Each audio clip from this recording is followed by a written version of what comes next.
Bismillahirrahmanirrahim. Assalamualaikum. Saya Megat Amiruddin, perunding takaful anda. Okey, dah lama saya tak buat video tentang takaful. Disebabkan cuti raya lah kan. Cuti raya, panjang waktu cuti.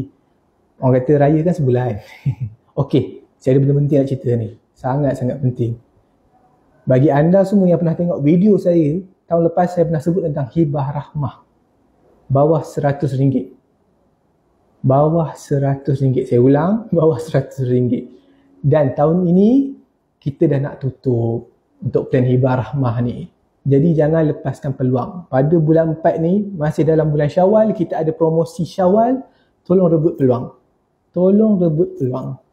Dan saya cerita sikit lah apa yang ada dalam hibah rahmah ni. Kalau tak ambil memang rugi. Kita ada pampasan yang serendah, orang kata paling rendah lah ambil lah. Kalau dia tak mampu, kita ambil paling rendah, RM150,000.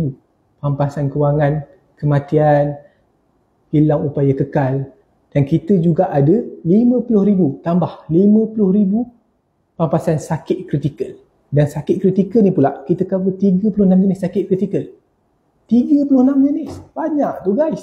36, kan betul? 36. Jadi bagi anda semua yang telah dipilih untuk melihat video saya ni, komen di bawah kalau berminat, atau terus kontak saya. Nombor saya ada dekat bio.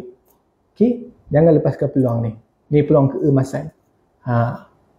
Dan kalau nak tahu lebih detail kenapa kena ada takaful dan lagi di FWD takaful, kita bincang lebih lanjut. Okey? Assalamualaikum. Bye-bye.